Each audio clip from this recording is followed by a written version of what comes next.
오늘 우리 함께 보실 말씀은 신약 성경에서 보겠습니다. Today's scripture, 신약 성경 데살로니가 전서 1 Thessalonians chapter 5 verse 12 through 22입니다. 우리 말씀 같이 함께 읽겠습니다. Let's read together. 형제들아, 우리가 너희에게 구하노니 너희 가운데서 수고하고 주 안에서 너희를 다스리며 권하는 자들을 너희가 알고 저희 역사로 말미암아 사랑 안에서 가장 귀히 여기며 너희끼리 화목하라. 또 형제들아, 너희를 권면하노니 규모 없는 자들을 권계하며 마음이 약한 자들을 안위하고 힘이 없는 자들을 붙들어주며 모든 사람을 대하여 오래 참으라. 삼가 누가 누구에게든지 악으로 악을 갚지 말게 하고 오직 피차 대하든지 모든 사람을 대하든지 항상 선을 조치라. 항상 기뻐하라. 쉬지 말고 기도하라. 범사에 감사하라. 이는 그리스도 예수 안에서 너희를 향하신 하나님의 뜻이니라. 성령을 소멸치 말며 예언을 멸시치 말고 그 범사에 헤아려 좋은 것을 취하고 악은 모든 모양이라도 버리라. 아멘. 바울은 성경 속에서 그리스도인의 온전한 거룩함을 위해서 실천해야 할 윤리들을 무엇이라고 권면하고 있습니까? 첫째는 그리스도인은 교회 안에서 가르치고 권면하는 책임을 맡아 수고하는 자들을 사랑으로 존경하고 사랑으로 그들을 더욱 높여주어야 합니다. 12절부터 Let me read the first part of verses 12 and 13. 형제들아, 우리가 너에게 권하노니 너희 가운데서 수고하고 주 안에서 너희를 다스리며 권하는 자들을 너희가 알고 저희 역사로 말미암아 사랑 안에서 가장 귀히 여기며 너희끼리 화목하라. 교회 안에서 가르치고 권면하는 자들은 누구를 가리킵니까? 바로 사역자들이지요. 그들은 리더들입니다. 그들은 주님의 일꾼들입니다. 그리스도인이 그들을 존경해야 하는 이유는 무엇일까요? 그들의 학식 때문인가요? 그럴 수 있습니다. 그들의 인품 때문인가요? 그럴 수 있습니다. 그들의 겸손 때문인가요? 그럴 수 있어요. 그러나 무엇보다도 그리스도인이 주님의 일꾼들을 존경해야 하는 이유는 그들의 직책, 직분 때문이 아니라 그들의 일, 사역 때문입니다. 이 말은 하나님은 그리스도인들을 가르치고 권면하라고 당신의 종들을 부르셨기 때문입니다. 그들은 그리스도인들이 올바른 길로 나아가도록 권면하지요. 그들은 사람들의 영원한 구원을 이루기 위해서 가르칩니다. 그들이 이 세상을 회복하기 위해서 애를 씁니다. 그들의 궁극적인 일은 바로 하나님과 그리스도의 나라를 확장하기 위한 사역들입니다. 그들은 그것을 위해서 부름을 받았고 헌신하고 희생하고 있습니다. 그러므로 존경해야 하는 것이지요. 저는 개인적으로 다윗의 신앙을 따라가고 싶습니다. 왜냐하면 다윗은 사울이 타락하고 변질되어 자신을 수없이 죽이려고 위협했을 때에 자신이 따르는 부하들이 사울을 죽일 기회가 있었습니다. 그러나 그는 늘 자신의 부하들에게 사울 왕은 하나님께서 기름 부어서 세우신 당신의 종이기 때문에 우리가 감히 그를 해하여서는 안 된다고 말했습니다. 실례로 사무엘상 24장에 보면 다윗은 그의 부하들에게 지시해서 엔게디 동굴에서 사울 왕의 옷자락만 잘라왔고 사무엘상 26장에서는 10황무지 전투에서 사울 왕의 창과 물병만 가지고 나왔습니다. 이토록 다윗은 자신을 죽이려고 위협하는 사울 왕을 해하려 하지 않았어요. 여러분, 다윗은 그의 인생에 수없이 일어나는 그런 어려운 환경 가운데서도 누구도 원망하지 않았고 하나님만 바라보았습니다. 고난 가운데서도 그는 하나님만 바라보았어요. 결국 다윗은 승리자가 되었지요. 사랑하는 여러분, 당신이 그리스도인이라면 하나님의 종의 안 좋은 면을 보게 되거든 비방하지 말고 그를 위해서 기도해야 합니다. 또한 교회 리더들의 연약한 모습을 발견했을 때도 기도로 권면하고 기도로 안위해 주어야 할 것입니다. 그리고 그들의 사역을 생각하며 그들을 귀히 여겨야 하고 그들을 존중하고 존경해야 합니다. 그리스도인은 심판의 권한은 하나님의 손에 달려있다는 것을 인식하고 자신이 판사가 되어서는 안 된다라는 것입니다. 두 번째는 그리스도인은 서로 화평을 유지하도록 노력해야 합니다. 13절 뒷부분에 보면 너희끼리 화목하라는 말씀이 있어요. 여기에서 너희끼리라는 말은 리더와 교인들 사이에 동일하게 주어진 표현입니다. 바울은 신약 성경 곳곳에서 화목과 평화에 관해서 말했습니다. 그는 베드로전서 3장 11절에서는 악에서 떠나 선을 행하고 화평을 구하여 이를 조치라고 했어요. 그는 로마서 14장 19절에서는 이러므로 우리가 화평의 일과 서로 덕을 세우는 일을 힘쓰니라고 했습니다. 그는 히브리서 12장 14절에서는 모든 사람으로 더불어 화평함과 거룩함을 조치라 이것이 없이는 아무도 주를 보지 못하리라고 했어요.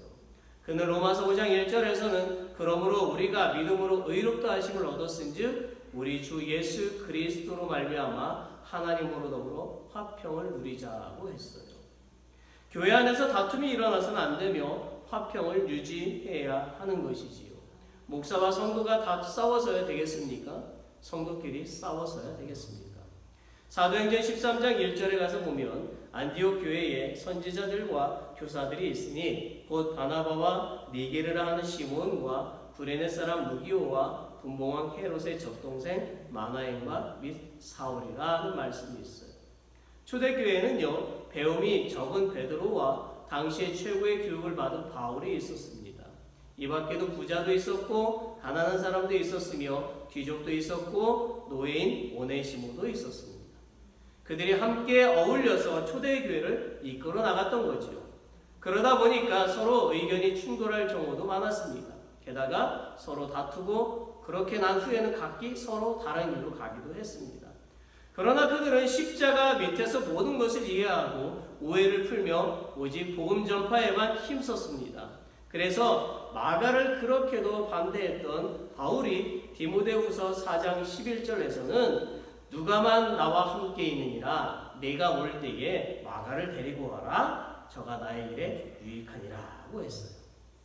그렇다면 성도 간에 일어나는 싸움을 어떻게 해결해 나갈 수 있을까요? 어떻게 화평을 이룰 수가 있을까요? 첫째는 예수님이 십자가에서 흘리신 피의 의미를 생각해야 한다는 것입니다. 무슨 뜻입니까? 어떤 교회는요 부활절 계란을 만들다가도 싸운다고 그래요.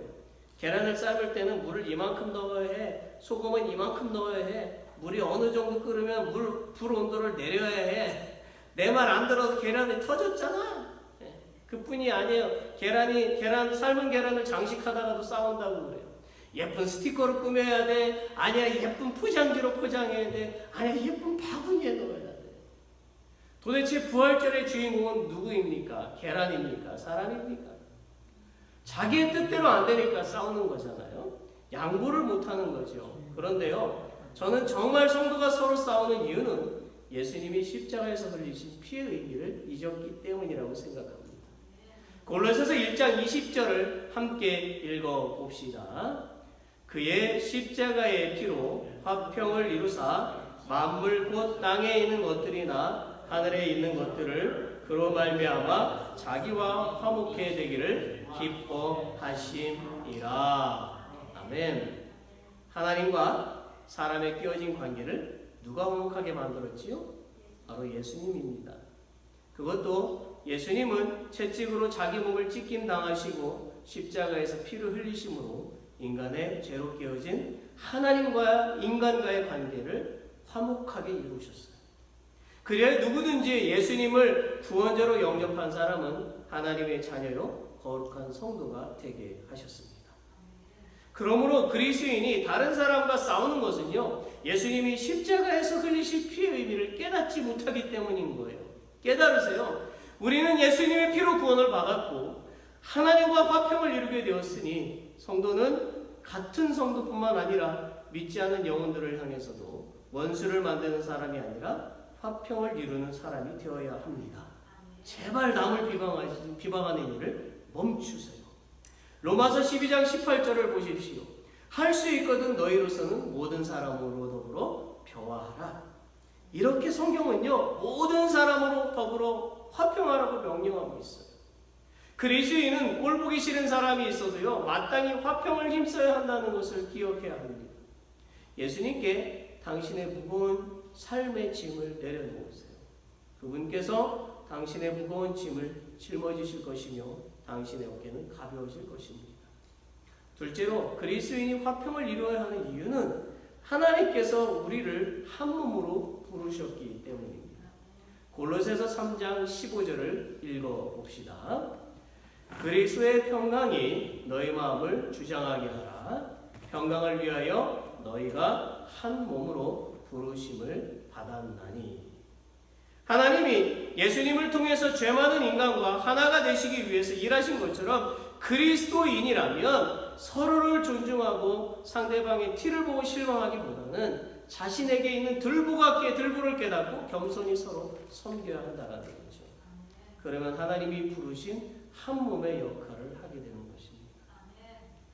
넘버 3. 그리스도인은 게으른 자를 권면하고 낙심한 자들을 격려하며 연약한 자들을 도와주고 오래 참아주어서 서로가 같이 보조를 맞추어 나가도록 해야 합니다.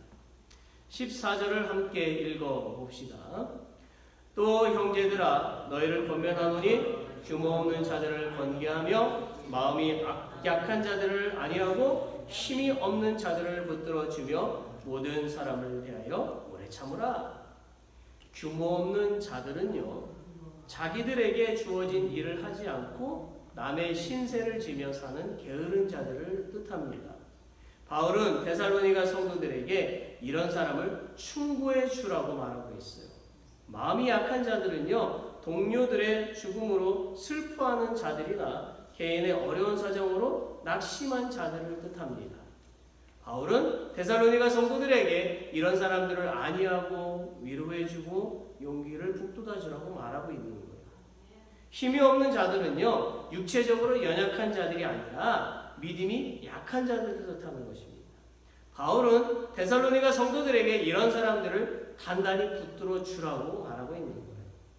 결국 바울은 그리스도인은 규모 없는 자들, 마음이 약한 자들, 힘이 없는 자들을 위해서 오래 참아주는 것을 배워야 하며 그들을 붙들어 줄 만한 믿음을 가져야 한다고 말하고 있는 것입니다. 넘버 4. 그리스도인끼리 악을 악으로 갚지 말고 언제나 누구에게나 선하게 대해야 합니다. 15절을 함께 읽어봅시다. 삼가 누가 누구에게든지 악으로 악을 갚지 말게 하고 오직 피차 대하든지 모든 사람을 대하든지 항상 선을 조치라. 예수님은 마태복음 5장 39절에서 말씀하셨습니다. 나는 너희에게 이르노니 악한 자를 대적하지 말라. 누구든지 오른편 뺨을 치거든 왼편도 돌려대며. 그리고 예수님은 누가복음 26장 27절에서 28절에서 말씀하셨어요. 그러나 너희는 듣는 자에게 내가 이르노니 너희 원수를 사랑하며 너희를 미워하는 자를 선대하며 너희를 저주하는 자를 위하여 축복하며 너희를 모욕하는 자를 위하여 기도하라. 이와 같이 예수님은요, 모든 사람에게 선을 행하라고 늘 강조하셨습니다. 그리고 사도들 역시 악으로 악을 갚지 말고 복을 빌라고 권면했습니다. 베드로전서 3장 9절을 함께 읽어봅시다. 악을 악으로 욕을 욕으로 갚지 말고 도리어 복을 빌라 이를 위하여 너희가 부르심을 입었으니 이는 복을 유업으로 받게 하려 하심이라. 아멘. 또한 바울은요, 로마서 12장 14절에서도 너희를 핍박하는 자를 축복하라, 축복하고 저주하지 말라고 그랬어요. 예수님이나 사도들은요, 그리스도인이 해를 당할 경우에라도 보복하지 말고 모든 사람에게 친절을 베풀라고 가르치셨어요.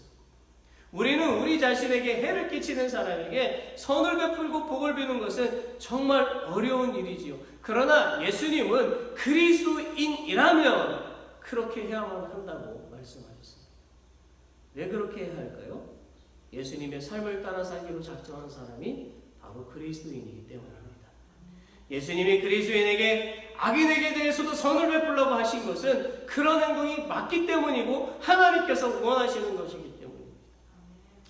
그리스도인은 이 세상 사람과는 구별된 삶을 살아가야 하는 것입니다. 이 말의 의미는 내가 주님의 마음속에 들어가서 이 세상을 바라보아야 한다는 것이에요. 그리스도인은 자신의 마음속에 간사한 마음을 품지 말고 예수님의 그 희생과 헌신의 마음을 품고 이 세상을 향해서 주님의 사랑을 전해주어야만 한다는 거죠. 이 세상의 기준으로 볼 때는 그리스도인이 주님이 하라고 하는 것을 하는 것이 미련한 행동일 수도 있고요, 억울할 수도 있고요, 괴로울 수도 있습니다. 그러나 신명기 5장 10절을 읽어보면 생각이 바뀔 것입니다. 함께 읽어봅시다. 나를 사랑하고 내 계명을 지키는 자에게는 천대까지 은혜를 베푸느니라. 아멘. 하나님은요, 당신의 말씀에 순종하는 자들에게 은혜를 베풀어 주신대. 그것도 우리의 자손 천대에 이르기까지 하신대. 이 약속의 말씀이 이루어진 증거가요, 아브라함과 조카 롯의 삶에서도 찾아볼 수가 있지요. 하나님의 명령에 순종해서 고향 땅 갈대 우르를 떠났던 아브라함과 조카 롯의 가정은 서로 부유하게 되자 종들 간에 다툼이 일어났잖아요. 그래서 서로 떨어져 살기로 했지요. 롯은 당시 부유했던 도시 소돔과 고모라를 선택했고 아브라함은 사방으로 보이는 광야뿐이었어요. 그러나 아브라함은요, 하나님께서 말씀하신 너희 자손을 별과 같이 바다의 모래와 같이 풍성하게 하실 것과 내가 보이는 모든 땅을 주리라고 하신 그 약속의 말씀을 믿었다라는 거죠. 그 결과 어떻게 되었습니까?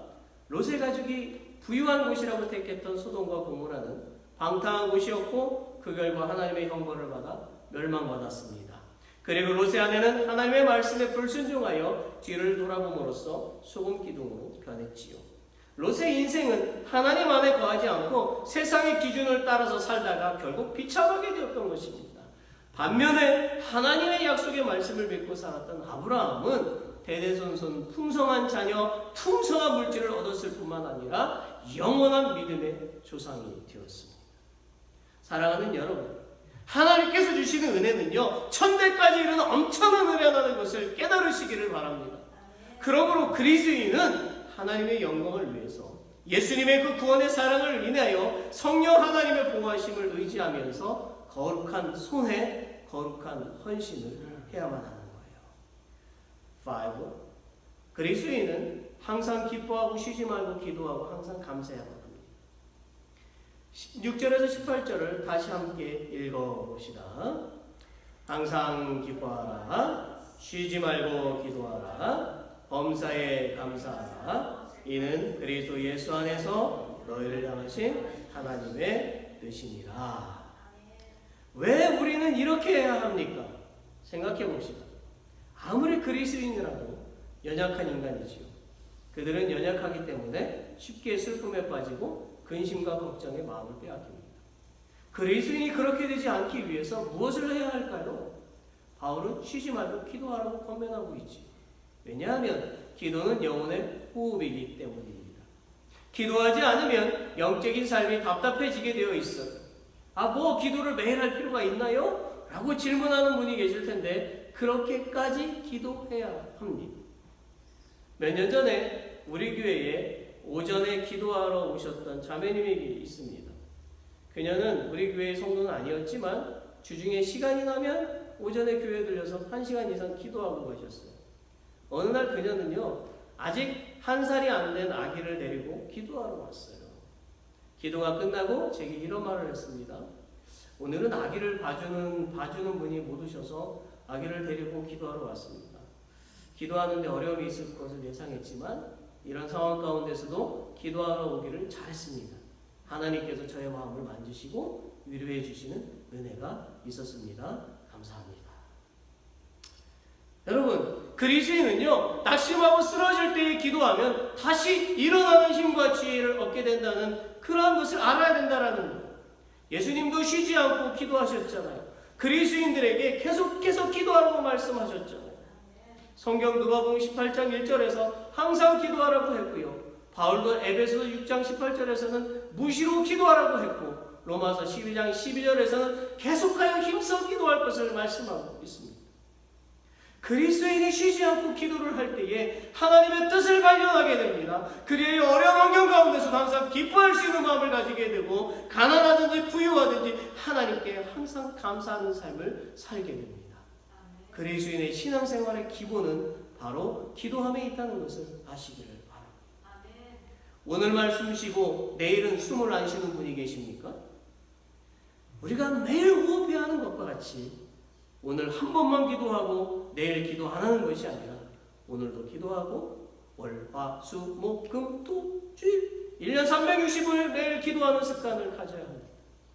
성경에 보면 예수님도 습관을 따라 기도하시러 한적한 곳에 가셨다고 했습니다. 성경을 편협하게 믿지 마시기를 바랍니다. 그리스도인은 성경을 바르게 알아야 합니다. 즉 우리는 우리가 좋아하는 성경 구절만 기억하고 부담이 되는 성경 구절을 버려서는 안 된다라는 거예요. 우리는 성경 66권의 있는 말씀을 바르게 듣고 실천하며 살아가야만 하는 것이지요. 제발 말 잘하는 사람만 되지 말고 기도하는 사람이 되시기를 바랍니다. 6. 그리스도인은 성령께서 주시는 감동을 무시하지 말고 그의 인도하심에 복종하여 열매를 맺어야 합니다. 19절과 20절을 함께 읽어봅시다. 성령을 소멸치 말며 예언을 멸시치 말고. 여러분 고린도전서 12장, 13장, 14장에 가서 보면 성령에 관한 말씀이 나와요. 고린도 교회에서는 성령의 역사를 무절제하게 사용하여 광신적인 행동이 많이 나타났습니다. 반면에 데살로니가 교회에서는 오히려 성령의 활동을 제한하거나 배격하는 일을 했어요. 그래서 바울은 데살로니가 교회 성도들을 향해서 성령을 소멸치 말 것을 권면한 것이지요. 왜 성령을 소멸하지 말아야 합니까? 여기서 소멸치의 뜻은 불을 끄다라는 뜻입니다. 그래서 성령을 소멸치 말라는 것은 성령의 불을 끄지 말라는 뜻이 되죠. 우리는 성경 곳곳에서 성령을 불로 묘사한 것을 찾을 수가 있습니다. 예를 들면 마태복음 3장 11절과 누가복음 3장 16절에 가서 보면 동일하게 성령과 불로 너에게 침례를 주실 것이요 라고 했습니다. 여기에 기록된 성령과 불은요 서로 다른 것이 아니라 동일한 하나를 가리키는 거예요. 즉 성경은 성령이 불로 임하신다라고 말씀합니다.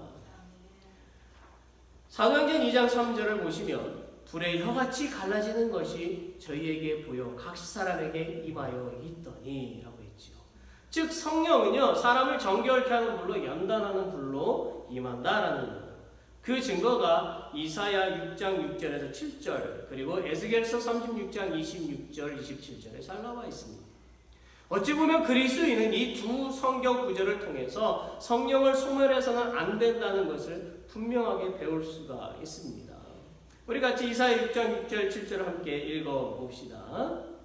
때에 그 스랍의 하나가 화저로 단에서 취한 바 핀 숯을 손에 가지고 내게로 날아와서 그것을 내 입에 대며 가로되 보라 이것이 내 입에 닿았으니 내 악이 제하여졌고 내 죄가 사하여졌느니라 하더라.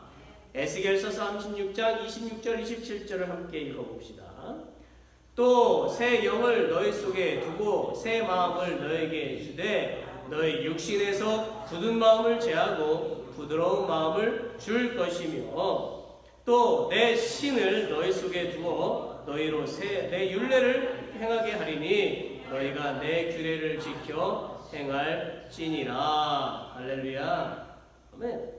여러분 우리는 우리의 의지대로 온유해질 수가 없으며 우리의 의지대로 하나님의 말씀을 지키기가 어렵습니다. 왜냐하면 누누이 말씀드리지만 우리는 나약한 인간이기 때문입니다. 믿음이 좋고 전쟁에 용맹했던 기드온과 300용사라도요 하나님의 영이 함께 하시지 않았다면 전쟁에서 결코 승리할 수가 없었습니다.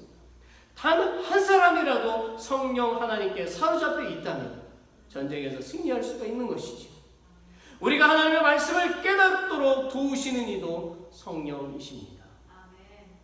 그리고 예언은 직접 계시를 통한 예언과 구약의 말씀이나 사도들의 교훈을 해석하여 가르치는 은사로서의 예언이 있어요. 데살로니가 교회에서의 예언은 예수님의 재림에 관한 예언이었습니다. 예언은 은사의 일종으로 고린도전서 12장 10절에 잘 나와 있지요. 그런데 데살로니가 교회의 성도들은요, 이 예언의 은사를 무시하고 방언의 은사를 더 기적적이고 신비롭게 받아들였습니다. 그 이유는 방언의 은사는 즉시 나타났기 때문이지. 그러나 바울은 방언의 은사보다 예언의 은사를 더 사모하라고 권면했습니다. 고린도전서 14장 5절에 보세요. 나는 너희가 다 방언 말하기를 원하지만 특별히 예언하기를 나는 원하노라. 바울이 이렇게 말하는 이유는요, 방언은 단지 개인의 경건을 위한 기도와 찬송에 제한되어 있지만 예언은 가르침이나 권면 그리고 안위 등 다른 사람을 위한 것, 다른 사람을 바르게 신앙생활을 하도록 인도하는 것에 초점이 맞춰져 있기 때문입니다. 즉 예언은 교회를 세우는 역할을 하기 때문입니다. 여러분, 그리스도인은 하나님께서 그들의 마음속에 지펴놓으신 불을 더욱더 그리고 날마다 발전시켜 나가야만 하는 겁니다. 그런데 그리스도인이 그처럼 귀한 은총을 제쳐놓고 세상에 끌려다니는 것이야말로 성령을 소멸하는 행동이 되는 것입니다. 또한 예언을 멸시하는 모독 역시 성령을 무시하고 성령의 불길을 막으려는 크나큰 죄인 것입니다. 그러므로 그리스도인은 성령의 역사를 소멸하지 말고 항상 사모해야 합니다. 성령 충만케 해달라고 늘 기도해야 합니다. 하나님의 영인 성령이 우리 안에 충만하게 임해야만 이 세상에서 하나님의 자녀로서 빛과 소금의 역할을 감당할 수가 있게 됩니다. 아멘. 마지막 넘버 7, 그리스도인들은 사소한 것까지도 잘 살펴서 분별한 후에 선한 것을 붙잡아야 하고 악한 것은 그 모양이라도 버리고 삼가야 합니다. 사랑하는 여러분, 그리스도인은 사람의 말이나 생각에 미혹되거나 흔들려서는 안 됩니다. 즉 그리스도인은 에덴 동산에서 뱀이 하와를 미혹한 것처럼 사람들의 말이나 생각을 하나님의 말씀과 동일하게 하려고 유혹하려는 것을 떨쳐버리고 위선적인 가르침과 거짓된 교훈과 거짓된 삶을 거부해야만 합니다. 말씀을 맺습니다. 오늘 성경에서 바울이 데살로니가 성도들에게 거룩한 삶을 살라고 권면한 것은요, 현 세상과 내세에 오는 그 세상이 분리된 삶이 아니라는 것을 알려주기 위함입니다. 만일 그리스도인이 위에 7가지의 그런 기독교 윤리를 잘 지킨다면 정말 하나님이 기뻐하실 것입니다. 그리고 그런 사람들에게 복을 내려주실 것입니다. 하나님의 자비하심과 은총이 저와 여러분 그리고 여러분의 가족 위에 충만하시기를 예수 그리스도의 이름으로 축원합니다.